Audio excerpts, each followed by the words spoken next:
Hello friends, जय जगन्नाथ। ओडिशा प्रतियोगी channel को आपण मानक स्वागत।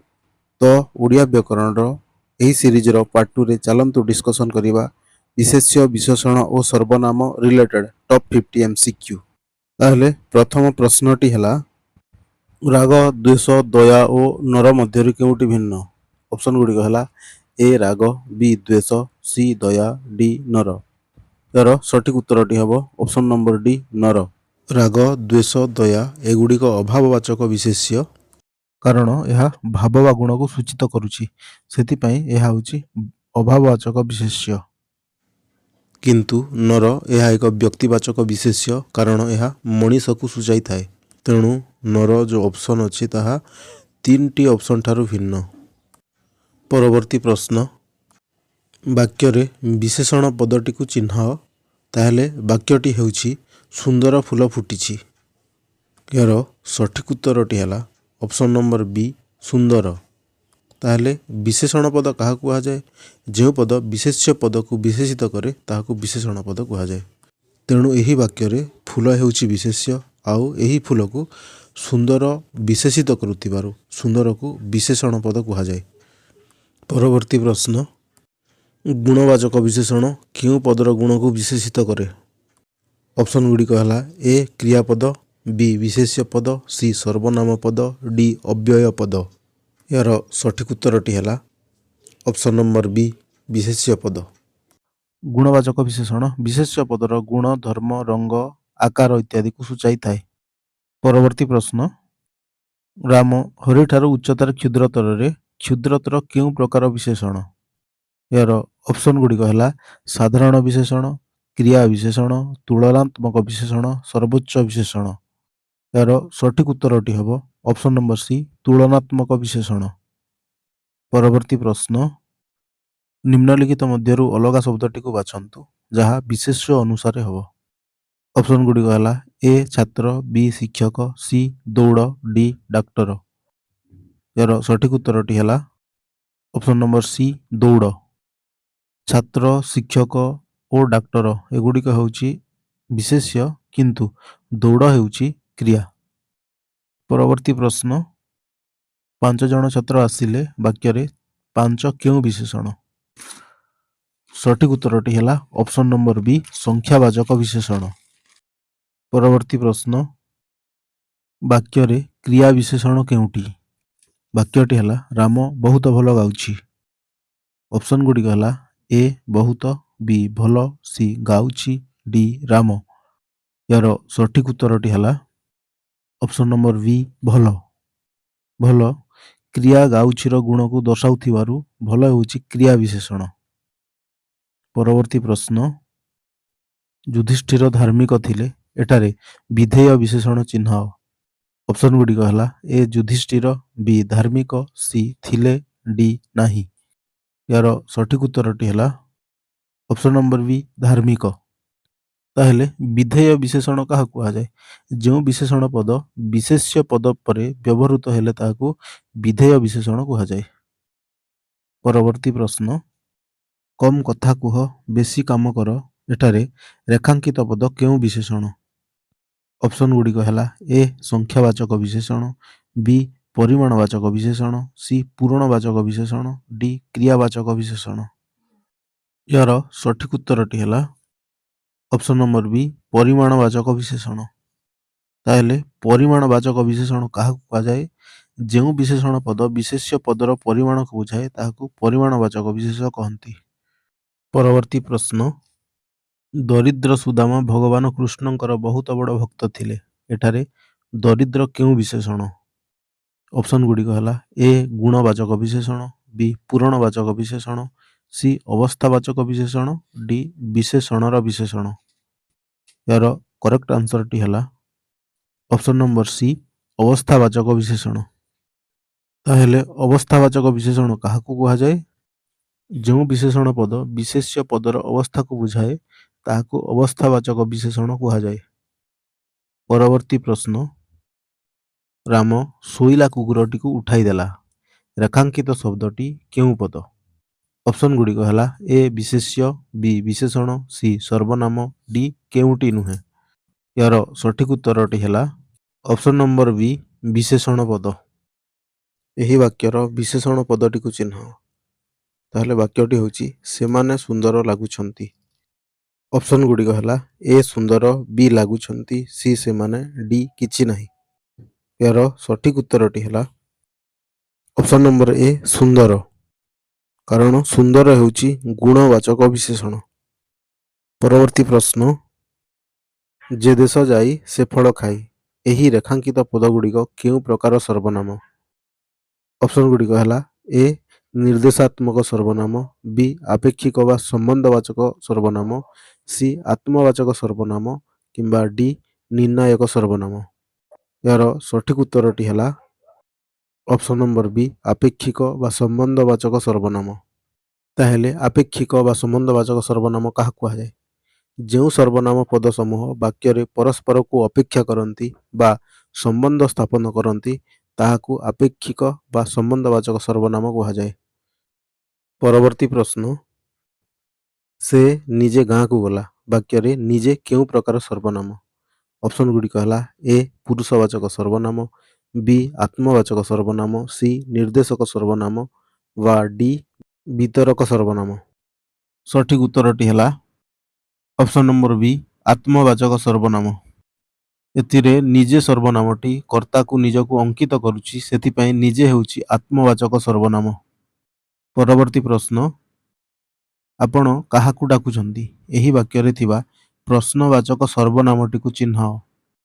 ଅପସନ୍ ଗୁଡ଼ିକ ହେଲା ଏ ଆପଣ, ବି କାହାକୁ, ସି ଡାକୁଛନ୍ତି, ଡି କେଉଁଠି ନୁହେଁ।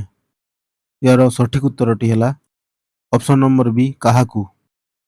ତାହେଲେ କାହାକୁ ହେଉଛି ପ୍ରଶ୍ନବାଚକ ସର୍ବନାମ। ପରବର୍ତ୍ତୀ ପ୍ରଶ୍ନ, ଗୋପବନ୍ଧୁ ଚୌଧୁରୀଙ୍କୁ ଓଡ଼ିଶାର ମହାତ୍ମା ଗାନ୍ଧୀ କୁହାଯାଏ। ଏଠାରେ ମହାତ୍ମା ଗାନ୍ଧୀ କେଉଁ ପ୍ରକାର ବିଶେଷ୍ୟ? ଅପସନ୍ ଗୁଡ଼ିକ ହେଲା ଏ ଜାତିବାଚକ ବିଶେଷ୍ୟ, ବି ବ୍ୟକ୍ତିବାଚକ ବିଶେଷ୍ୟ, ସି ଦ୍ରବ୍ୟବାଚକ ବିଶେଷ୍ୟ, ଡି ଭାବବାଚକ ବିଶେଷ୍ୟ। ଏହାର ସଠିକ୍ ଉତ୍ତରଟି ହେଲା ଅପସନ୍ ନମ୍ବର ଏ ଜାତିବାଚକ ବିଶେଷ୍ୟ। କିନ୍ତୁ କେବଳ ଯଦି ମହାତ୍ମା ଗାନ୍ଧୀଙ୍କ ବିଷୟରେ କୁହାଯାଇଥାନ୍ତା ତାହେଲେ ଏହା ବ୍ୟକ୍ତିବାଚକ ବିଶେଷ୍ୟ ହୋଇଥାନ୍ତା। ଏଠାରେ ମହାତ୍ମା ଗାନ୍ଧୀ ଗୋପବନ୍ଧୁ ଚୌଧୁରୀଙ୍କ ଉଦ୍ଦେଶ୍ୟରେ କୁହାଯାଉଥିବାରୁ ଏହା ହେଉଛି ଜାତିବାଚକ ବିଶେଷ୍ୟ। ପରବର୍ତ୍ତୀ ପ୍ରଶ୍ନ, ଏହା ମୋର ବହି ବାକ୍ୟରେ ଏହା କେଉଁ ପ୍ରକାର ସର୍ବନାମ? ଅପସନ୍ ଗୁଡ଼ିକ ହେଲା ଏ ପୁରୁଷବାଚକ ସର୍ବନାମ, ବି ନିର୍ଦ୍ଦେଶାତ୍ମକ ସର୍ବନାମ, ସି ପ୍ରଶ୍ନବାଚକ ସର୍ବନାମ, ଡି ନିଜବାଚକ ସର୍ବନାମ। ଏହାର ସଠିକ୍ ଉତ୍ତରଟି ହେଲା ଅପସନ୍ ନମ୍ବର ବି ନିର୍ଦ୍ଦେଶାତ୍ମକ ସର୍ବନାମ। ଏଠାରେ ଏହା ପଦଟି ବିଶେଷ୍ୟ ପଦକୁ ନିର୍ଦ୍ଦେଶିତ କରୁଛି, ତେଣୁ ଏହା ନିର୍ଦ୍ଦେଶାତ୍ମକ ସର୍ବନାମ। ପରବର୍ତ୍ତୀ ପ୍ରଶ୍ନ, ରମେଶ ଶ୍ୟାମଠାରୁ ଅଧିକ ବୁଦ୍ଧିମାନ। ଏଠାରେ ଅଧିକ ହେଉଛି ଏ ଶ୍ରେଷ୍ଠତା ବିଶେଷଣ, ବି ତୁଳନାତ୍ମକ ବିଶେଷଣ, ସି ପରିମାଣବାଚକ ବିଶେଷଣ, ଡି କ୍ରିୟା ବିଶେଷଣ। ଏହାର ସଠିକ୍ ଉତ୍ତରଟି ହେଲା ଅପସନ୍ ନମ୍ବର ବି ତୁଳନାତ୍ମକ ବିଶେଷଣ। ଏଠାରେ ଅଧିକ ଦୁଇ ଲୋକଙ୍କୁ ତୁଳନା କରୁଛି, ତେଣୁ ଅଧିକ ହେଉଛି ତୁଳନାତ୍ମକ ବିଶେଷଣ। ପରବର୍ତ୍ତୀ ପ୍ରଶ୍ନ, ନିମ୍ନୋକ୍ତ ବିକଳ୍ପ ମଧ୍ୟରୁ ତୃତୀୟ ପୁରୁଷ ସର୍ବନାମ କେଉଁଟି? ଅପସନ୍ ଗୁଡ଼ିକ ହେଲା ଏ ମୁଁ, ବି ତୁମେ, ସି ସେ, ଡି ଆମେ। ଏହାର ସଠିକ୍ ଉତ୍ତରଟି ହେଲା ଅପସନ୍ ନମ୍ବର ସି ସେ। ତାହେଲେ ସେ ହେଉଛି ତୃତୀୟ ପୁରୁଷ ସର୍ବନାମ, କାରଣ ଏହା ଅନ୍ୟ କାହାକୁ ସୂଚାଏ, ଯେଉଁଠାରେ ମୁଁ ପ୍ରଥମ ପୁରୁଷ, ତୁମେ ଦ୍ୱିତୀୟ ପୁରୁଷ ଓ ଆମେ ପ୍ରଥମ ପୁରୁଷ ବହୁବଚନ। ପରବର୍ତ୍ତୀ ପ୍ରଶ୍ନ, ବାକ୍ୟରେ ବିଶେଷଣ ପଦ କେଉଁଠି? ତାହେଲେ ବାକ୍ୟଟି ହେଲା ସେ ଲାଲ ଫୁଲଟିକୁ ନେଲା। ଅପସନ୍ ଗୁଡ଼ିକ ହେଲା ଏ ସେ, ବି ନେଲା, ସି ଲାଲ, ଡି ଫୁଲ। ଏହାର ସଠିକ୍ ଉତ୍ତରଟି ହେଲା ଅପସନ୍ ନମ୍ବର ସି ଲାଲ।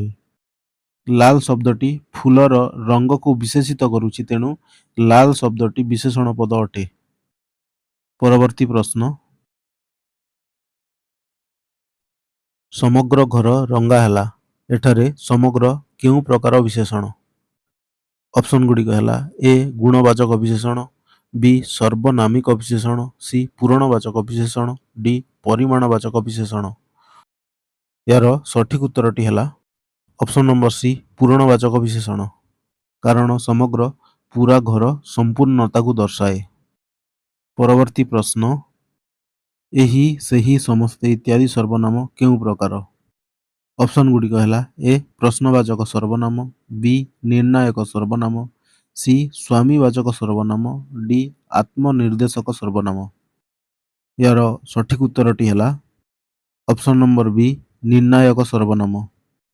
ପରବର୍ତ୍ତୀ ପ୍ରଶ୍ନ ଖାଇଥିବା ପିଠା ଏଠାରେ ଖାଇଥିବା କ'ଣ? ଅପସନ୍ ଗୁଡ଼ିକ ହେଲା ଏ ଗୁଣବାଚକ ବିଶେଷଣ, ବି କ୍ରିୟାଜ ବିଶେଷଣ, ସି ସର୍ବନାମିକ ବିଶେଷଣ, ଡି ଅବସ୍ଥାବାଚକ ବିଶେଷଣ। ଏହାର ସଠିକ ଉତ୍ତରଟି ହେଲା ଅପସନ୍ ନମ୍ବର ବି କ୍ରିୟାଜ ବିଶେଷଣ।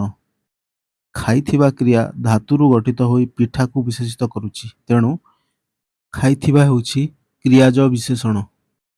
ପରବର୍ତ୍ତୀ ପ୍ରଶ୍ନ ବାକ୍ୟରେ ବିଶେଷ୍ୟ ରୂପୀ ବିଶେଷଣ ବାଛନ୍ତୁ। ବାକ୍ୟଟି ହେଲା ଏହା ଗହମ ରୁଟି। ଏହାର ସଠିକ ଉତ୍ତରଟି ହେଲା ଅପସନ୍ ନମ୍ବର ବି ଗହମ। ଗହମ ଏକ ବିଶେଷ୍ୟ ପଦ ହେଲେ ମଧ୍ୟ ରୁଟିକୁ ବିଶେଷିତ କରୁଛି, ସେଥିପାଇଁ ଏହା ବିଶେଷ୍ୟ ରୂପୀ ବିଶେଷଣ। ପରବର୍ତ୍ତୀ ପ୍ରଶ୍ନ ସବୁ ଲୋକେ ଜମା ହେଲେ ବାକ୍ୟରେ ସବୁ କେଉଁ ବିଶେଷଣ? ଅପସନ୍ ଗୁଡ଼ିକ ହେଲା ଏ ପରିମାଣବାଚକ ବିଶେଷଣ, ବି ପୂରଣବାଚକ ବିଶେଷଣ, ସି କ୍ରିୟା ବିଶେଷଣ, ଡି ବିରୁଦ୍ଧାର୍ଥକ ବିଶେଷଣ। ଏହାର ସଠିକ ଉତ୍ତରଟି ହେଲା ଅପସନ୍ ନମ୍ବର ବି ପୂରଣବାଚକ ବିଶେଷଣ। ସବୁ ସମ୍ପୂର୍ଣ୍ଣ ଭାବେ ସମସ୍ତଙ୍କୁ ବୁଝାଏ, ତେଣୁ ସବୁ ହେଉଛି ପୂରଣବାଚକ ବିଶେଷଣ। ପରବର୍ତ୍ତୀ ପ୍ରଶ୍ନ ସର୍ବନାମ ପଦ କାହା ବଦଳରେ ବସିଥାଏ? ଅପସନ୍ ଗୁଡ଼ିକ ହେଲା ଏ ବିଶେଷଣ ବଦଳରେ, ବି ବିଶେଷ୍ୟ ବଦଳରେ, ସି କ୍ରିୟା ବଦଳରେ ବା ଡି ଅବ୍ୟୟ ବଦଳରେ। ଏହାର ସଠିକ ଉତ୍ତରଟି ହେଲା ଅପସନ୍ ନମ୍ବର ବି ବିଶେଷ୍ୟ ବଦଳରେ। ସର୍ବନାମ ପଦ ବିଶେଷ୍ୟ ପଦ ବଦଳରେ ବ୍ୟବହୃତ ହୁଏ, ଯେପରିକି ସେ, ତୁମେ, ମୁଁ, ସେମାନେ ଇତ୍ୟାଦି। ପରବର୍ତ୍ତୀ ପ୍ରଶ୍ନ ଯୁଧିଷ୍ଠିର ଧାର୍ମିକ ଥିଲେ, ଏହି ବାକ୍ୟରେ ଧାର୍ମିକ କେଉଁ ପ୍ରକାର ବିଶେଷଣ? ଅପସନ୍ ଗୁଡ଼ିକ ହେଲା ଏ ଗୁଣବାଚକ ବିଶେଷଣ, ବି ପରିମାଣବାଚକ ବିଶେଷଣ, ସି ବିଧେୟ ବିଶେଷଣ, ଡି ସଂଖ୍ୟାବାଚକ ବିଶେଷଣ। ଏହାର ସଠିକ ଉତ୍ତରଟି ହେଲା ଅପସନ୍ ନମ୍ବର ସି ବିଧେୟ ବିଶେଷଣ। ନେକ୍ସଟ କ୍ୱେଶ୍ଚିନ୍ ବ୍ୟକ୍ତିବାଚକ ସର୍ବନାମ କେତେ ପ୍ରକାରରେ ବିଭକ୍ତ? ଅପସନ୍ ଗୁଡ଼ିକ ହେଲା ଏ 2, ବି 3, ସି 4, ଡି 5। ଏହାର ସଠିକ ଉତ୍ତରଟି ହେଲା ଅପସନ୍ ନମ୍ବର ବି 3। ତାହେଲେ ବ୍ୟକ୍ତିବାଚକ ସର୍ବନାମ 3 ପ୍ରକାର, ଯଥା ପ୍ରଥମ ପୁରୁଷ, ଦ୍ୱିତୀୟ ପୁରୁଷ ଓ ତୃତୀୟ ପୁରୁଷ। ପରବର୍ତ୍ତୀ ପ୍ରଶ୍ନ ଦୀପଟି ମିଞ୍ଜି ମିଞ୍ଜି ହୋଇ ଜଳୁଛି। ଉପରୋକ୍ତ ବାକ୍ୟରେ ମିଞ୍ଜି ମିଞ୍ଜି କେଉଁ ପ୍ରକାର ବିଶେଷଣ? ଅପସନ୍ ଗୁଡ଼ିକ ହେଲା ଏ ଗୁଣବାଚକ ବିଶେଷଣ, ବି କ୍ରିୟାବାଚକ ବିଶେଷଣ, ସି ସଂଖ୍ୟାବାଚକ ବିଶେଷଣ, ଡି ପରିମାଣବାଚକ ବିଶେଷଣ। ଏହାର ସଠିକ ଉତ୍ତରଟି ହେଲା ଅପସନ୍ ନମ୍ବର ବି କ୍ରିୟାବାଚକ ବିଶେଷଣ। ତାହେଲେ ଏଠାରେ ଦୀପ କେମିତି ଜଳୁଛି ନା ଦୀପ ମିଞ୍ଜି ମିଞ୍ଜି ହୋଇ ଜଳୁଛି, ତେଣୁ ଏଠାରେ ଦୀପ ବିଶେଷ୍ୟକୁ ମିଞ୍ଜି ମିଞ୍ଜି ଜଳୁଛି ବିଶେଷିତ କରୁଥିବାରୁ ମିଞ୍ଜି ମିଞ୍ଜି ହେଉଛି କ୍ରିୟାବାଚକ ବିଶେଷଣ। ପରବର୍ତ୍ତୀ ପ୍ରଶ୍ନ ସେ ବହୁତ ଶୀଘ୍ର ଦୌଡ଼େ ବାକ୍ୟରେ ବହୁତ କେଉଁ ପ୍ରକାର ବିଶେଷଣ? ଅପସନ୍ ଗୁଡ଼ିକ ହେଲା ଏ କ୍ରିୟା ବିଶେଷଣ, ବି କ୍ରିୟାଜ ବିଶେଷଣ, ସି ଗୁଣବାଚକ ବିଶେଷଣ, ଡି ସଂଖ୍ୟାବାଚକ ବିଶେଷଣ। ଏହାର ସଠିକ ଉତ୍ତରଟି ହେଲା ଅପସନ୍ ନମ୍ବର ବି କ୍ରିୟାଜ ବିଶେଷଣ। ଏଠାରେ ଶୀଘ୍ର ଏକ କ୍ରିୟା ବିଶେଷଣ ଏବଂ ବହୁତ ଏହାକୁ ବିଶେଷିତ କରୁଛି, ତେଣୁ ବହୁତ ହେଉଛି କ୍ରିୟାଜ ବିଶେଷଣ। ପରବର୍ତ୍ତୀ ପ୍ରଶ୍ନ ଭାବ ବିଶେଷଣ କେଉଁ ପଦକୁ ବିଶେଷିତ କରେ? ଅପସନ୍ ଗୁଡ଼ିକ ହେଲା ଏ କ୍ରିୟାପଦ, ବି ବିଶେଷ୍ୟ ପଦ, ସି ସର୍ବନାମ ପଦ, ଡି ବିଶେଷଣ ପଦ। ଏହାର ସଠିକ ଉତ୍ତରଟି ହେଲା ଅପସନ୍ ନମ୍ବର ଏ କ୍ରିୟାପଦ। ଭାବ ବିଶେଷଣ କ୍ରିୟା ଓ ଅବ୍ୟୟକୁ ବିଶେଷିତ କରେ। ପରବର୍ତ୍ତୀ ପ୍ରଶ୍ନ ସେ ବହୁତ ଧୀରେ କହୁଛି ବାକ୍ୟରେ ଧୀରେ ଶବ୍ଦଟି କେଉଁ ବିଶେଷଣ? ଅପସନ୍ ଗୁଡ଼ିକ ହେଲା ଏ ବିଶେଷଣର ବିଶେଷଣ, ବି କ୍ରିୟା ବିଶେଷଣର ବିଶେଷଣ, ସି କ୍ରିୟାଜ ବିଶେଷଣ, ଡି କ୍ରିୟା ବିଶେଷଣ। ଏହାର ସଠିକ ଉତ୍ତରଟି ହେଲା ଅପସନ୍ ନମ୍ବର ଡି କ୍ରିୟା ବିଶେଷଣ। ଧୀରେ ଶବ୍ଦଟି କହୁଛି କ୍ରିୟାକୁ ବିଶେଷିତ କରୁଛି, ତେଣୁ ଧୀରେ ହେଉଛି କ୍ରିୟା ବିଶେଷଣ। ତାହେଲେ କ୍ରିୟା ବିଶେଷଣ କାହାକୁ କୁହାଯାଏ? ଯେଉଁ ଶବ୍ଦ କ୍ରିୟାକୁ ବିଶେଷିତ କରେ ତାହାକୁ କ୍ରିୟା ବିଶେଷଣ କୁହାଯାଏ। ପରବର୍ତ୍ତୀ ପ୍ରଶ୍ନ ପଢ଼ିବା ଏକ ଭଲ ଅଭ୍ୟାସ, ଏଠାରେ ପଢ଼ିବା ଶବ୍ଦଟି କେଉଁ ପ୍ରକାର ବିଶେଷ୍ୟ? ऑप्शन गुड़िक है ए जातिवाचक विशेष्य, बी भाववाचक विशेष्य, सी क्रियावाचक विशेष्य, डी द्रव्यवाचक विशेष्य। यार सठिक उत्तरटी है ऑप्शन नंबर सी क्रियावाचक विशेष्य। क्रियावाचक विशेष्य क्या कहुए, जो पद कौन से क्रियार नाम को बुझाए ताकू क्रियावाचक विशेष्य कहुए। परवर्ती प्रश्न, नामवाचक पद को कौन कहती? ऑप्शन ए सर्वनाम, बी क्रिया, सी विशेष्य पद, डी विशेषण। यार सठिक उत्तरटी है ऑप्शन नंबर सी विशेष्य पद। नेक्स्ट क्वेश्चन, निम्नलिखित मध्यरु केउठी मूर्तवाचक विशेष्य? ऑप्शन ए भल पाइबा, ऑप्शन बी घंटी, सी कष्ट, डी सुख। यार सठिक उत्तरटी है ऑप्शन नंबर बी घंटी। ताहले घंटीटी कहीं मूर्तवाचक विशेष्य, कारण घंटी को देखिबा, शुणिबा एवं छुईबा संभव, तेणु यह मूर्तवाचक विशेष्य। परवर्ती प्रश्न, पक्षी शब्दटी क्यों विशेष्य? यार ऑप्शन गुड़िक है ए जातिवाचक विशेष्य, बी द्रव्यवाचक विशेष्य, सी व्यक्तिवाचक विशेष्य, डी समूहवाचक विशेष्य। यार सठिक उत्तरटी है ऑप्शन नंबर ए जातिवाचक विशेष्य। पक्षी कहला माने साधारणतः पक्षी जाति को बुझाए, तेणु पक्षी होउची जातिवाचक विशेष्य। निम्नलिखित वाक्य रे आत्मवाचक सर्वनाम केउठी? वाक्यटी है मु निजे घर को गली। यार ऑप्शन गुड़िक है ए मु, बी निजे, सी घर को, डी गली। यार सठिक उत्तरटी है ऑप्शन नंबर बी निजे। निजे कर्तांक उपरे कार्य फेरी आसुथिबारु निजे होउची आत्मवाचक सर्वनाम। परवर्ती प्रश्न, केउ पदरे प्रत्यय जोग हेले विशेषण पद हुए? निम्न मध्यरु सठिक विकल्प चयन करंतु। ताहेले यार विकल्प गुड़िक है ए विशेषण पद, बी विशेष्य पद, सी क्रियापद, किंबा डी क्रिया विशेषण पद। यार सठिक उत्तरटी है ऑप्शन नंबर बी विशेष्य पदरे। ताहेले विशेष्य पदरे मय, मई, मत, आलु, मु इत्यादि प्रत्यय जोग हेले ताहा विशेषण पदरे परिणत हुए। उदाहरण, दुख सहित मय जोग कले दुखमय हुए, आउ एही दुखमय होउछि एक विशेषण पद। परवर्ती प्रश्न, कौरव माने 100 भाई एठारे विशेषण पद केउटी? ऑप्शन गुड़िक है ए कौरव, बी माने, सी 100, डी भाई। यार सठिक उत्तरटी है ऑप्शन नंबर सी 100। ताहेले 100 शब्दटी विशेष्य पद भाई को विशेषित करुथिबारु 100 शब्द हेउची विशेषण पद। परवर्ती प्रश्न, बहुत ठंडा पानी वाक्य रे बहुत कौन? ऑप्शन ए विशेषण, ऑप्शन बी विशेषणर विशेषण, सी सर्वनामिक विशेषण, डी क्रिया विशेषण। यार सठिक उत्तरटी है ऑप्शन नंबर बी विशेषणर विशेषण। ताहेले बहुत ठंडा विशेषण को विशेषित करुथिबारु बहुत होउची विशेषणर विशेषण। परवर्ती प्रश्न, एही वाक्य रे अति क्यों विशेषण? ताहेले वाक्यटी है से अति सुंदर लागे। ऑप्शन गुड़िक है ए क्रिया विशेषण, बी विशेषणर विशेषण, सी शब्द विशेषण, डी क्रियापद। यार सठिक उत्तरटी है ऑप्शन नंबर बी विशेषणर विशेषण।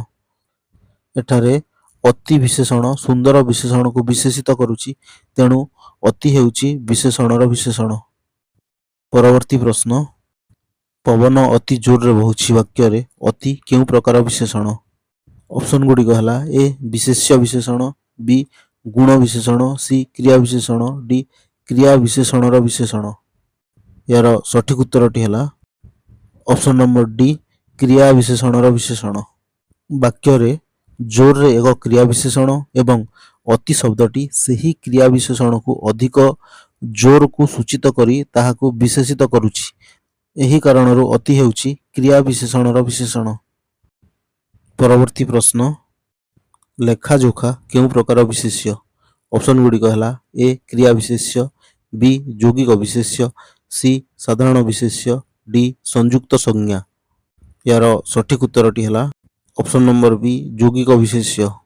लेखाजोखा होउची दुईटी शब्दर संयोग जहाँ गुरुत्व देउची किछि नाम को विशेषित करने को, तेणु यह एक यौगिक विशेष्य। परवर्ती प्रश्न, ଯେଉଁ ବିଶେଷଣ ପଦ କ୍ରିୟା ବିଶେଷଣ ପଦକୁ ବିଶେଷିତ କରେ ତାହାକୁ କ'ଣ କୁହାଯାଏ? ଅପସନ୍ ଗୁଡ଼ିକ ହେଲା ଏ କ୍ରିୟାଜ ବିଶେଷଣ, ବି କ୍ରିୟା ବିଶେଷଣର ବିଶେଷଣ, ସି କ୍ରିୟା ବିଶେଷଣ, ଡି ବିଶେଷଣର ବିଶେଷଣ। ଏହାର ସଠିକ ଉତ୍ତରଟି ହେଲା ଅପସନ୍ ନମ୍ବର ବି କ୍ରିୟା ବିଶେଷଣର ବିଶେଷଣ। ଉଦାହରଣ ସ୍ୱରୂପ ଶୈଲେଶ ଅତି ବେଗରେ ଦୌଡ଼ୁଛି। ଏଠାରେ ଅତି ବିଶେଷଣ ପଦ ବେଗକୁ ବିଶେଷିତ କରୁଥିବାରୁ ଅତି ହେଉଛି କ୍ରିୟା ବିଶେଷଣର ବିଶେଷଣ। ପରବର୍ତ୍ତୀ ପ୍ରଶ୍ନ, ଅତି ଭଲ ଛାତ୍ର ବାକ୍ୟରେ ଅତି କେଉଁ ପ୍ରକାର ଶବ୍ଦ? ଅପସନ୍ ଗୁଡ଼ିକ ହେଲା ଏ ସର୍ବନାମ, ବି ବିଶେଷଣ, ସି ବିଶେଷଣର ବିଶେଷଣ, ଡି କ୍ରିୟା ବିଶେଷଣ। ଏହାର ସଠିକ ଉତ୍ତରଟି ହେଲା ଅପସନ୍ ନମ୍ବର ସି ବିଶେଷଣର ବିଶେଷଣ।